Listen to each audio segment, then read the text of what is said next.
你没听说？你怎么连这个都不知道？前几天汉江上游不过下点小雨，夷陵老祖兴师动众，强逼着尾山村的村民们搬迁。他占了村民们的蓝货地，把整个村子淹了来给汉江分洪。幸好村民们跑得快，才没被他淹死。我可听说死了不少人。不管死没死人，祖坟肯定是给人家淹了。他不是刨人祖坟，就是淹人祖坟，怎么总同别人家祖坟过不去？韩光君也不管。这你就不懂了。近朱者赤，近墨者黑。韩光君恐怕也是个道貌岸然的伪君子，姑苏来是贪图夷陵老祖时不时发明的那些个玩意儿罢了。听说那堤坝就是韩光君毁的，人也是韩光君杀的。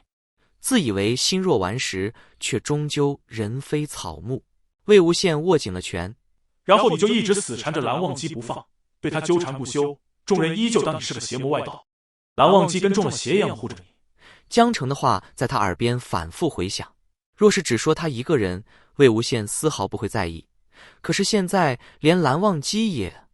魏无羡不明白那个未来的自己是怎么了，为何要纠缠在蓝湛身边？魏婴，蓝忘机的声音似从天边传来。魏无羡抬头撞进那双温润的琉璃目里。走吧。蓝忘机牵住魏无羡的手，把他带出书寺。魏无羡轻轻挣脱了蓝忘机的手。蓝忘机道：魏婴，他们说的并非事实，你无需介怀。魏无羡闷闷道：直到上了画舫，魏无羡依旧心绪难平，神思翻涌。一个被他刻意忽略的问题慢慢浮了上来。就算温家人已经得到妥善安置，就算阴虎符已经被他销毁，他依旧是邪魔外道，鬼道鼻祖。曾经护卫温家残部的行为不会得到理解，射日之争时的狠辣手段也不会得到宽宥，他如何能为正道所容？而蓝忘机，他为何要缠着蓝忘机？就因为天地虽大，无处容身，那他未免也太自私了些。蓝忘机轻声道：魏婴，你从未无故毁堤，害人性命，村民早已与官府谈妥搬迁。蓝湛，我知我是怎样的人，会做怎样的事。魏无羡打断了他，自嘲地笑笑：只是旁人不会这样想。你从未在乎旁人想法，可我在乎你。说完，两人俱是一愣。蓝忘机笑了，晴光映雪一般，天地为之失色，看得魏无羡心神一震，心驰神荡。魏婴，你说过是非在己，毁誉由人，得失不论。你如此，我亦然。魏无羡笑了。蓝湛，你笑了。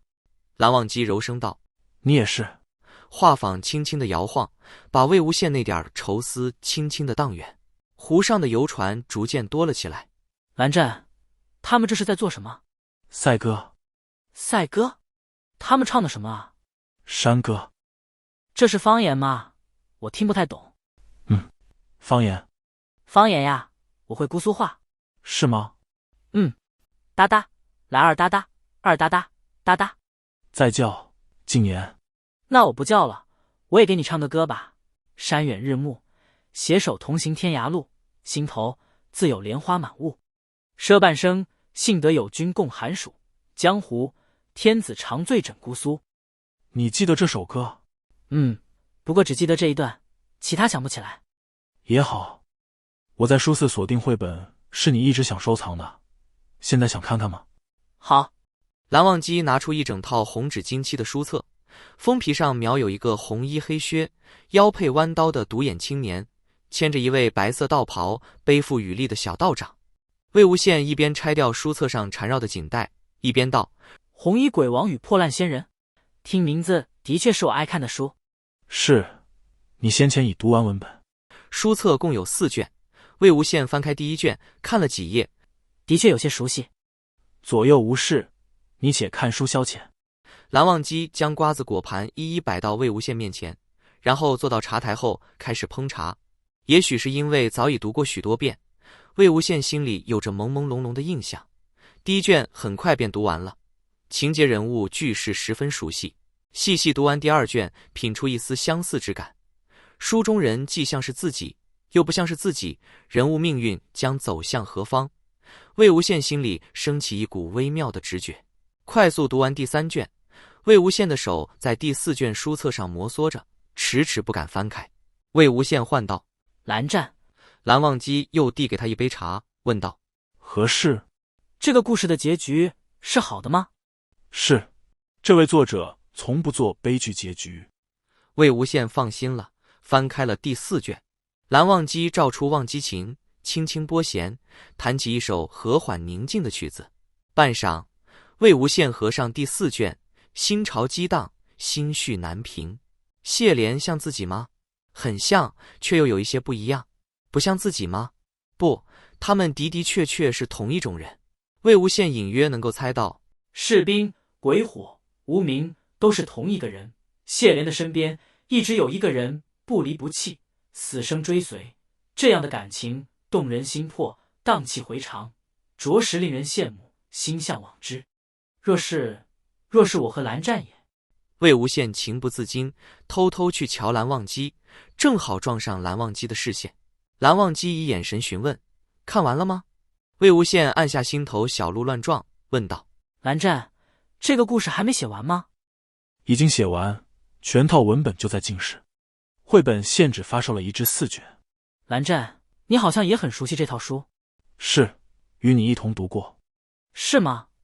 魏无羡努力压下心头的悸动与震颤，玩笑道：“那你说说，我最喜欢哪一段？”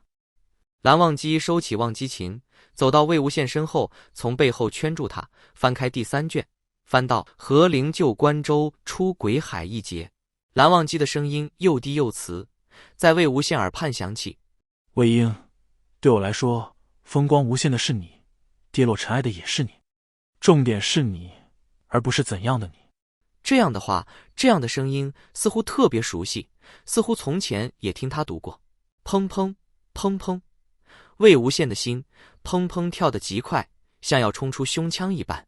魏婴，魏无羡转头去看他，只见他眼里似有涟漪散开。魏无羡生平第一次觉得自己晕船了。什么？你最喜欢的是这一段？什么？是，我最喜欢这一段，非常非常喜欢。魏无羡按了按心口，想按住狂跳的心脏，不让蓝忘机听见他鼓噪的心跳声。后来呢？后来怎么样了？后来他们结为道侣，相伴一生。道侣？是，道侣。蓝忘机又道：“会讨厌吗？”什么？2名男子结为道侣，会讨厌吗？怎会？他们相爱相知，与性别毫无关联。蓝忘机轻声道：“魏无羡问道：“白无相究竟是谁？后来他被打败了吗？”你一向不喜我透露剧情，待回到进士，你自己看吧。那好吧，回家我自己看。想了想，魏无羡还是问道：“那他们俩都平安无事吧？”他话里的某个字眼让蓝忘机弯起嘴角。击败白无相之后，花城法力耗尽，身体开始变得透明。魏无羡怔住了。花城对谢莲说：“蓝忘机坐到魏无羡面前，定定注视着他，沉声道：“我了解你的全部，你的勇敢，你的绝望，你的善良，你的痛苦，你的怨恨，你的憎恶，你的聪明，你的愚蠢。”蓝忘机说得很慢，可魏无羡的心跳得很快。又来了，疯狂跳动的心和那份就快破心而出的炙热。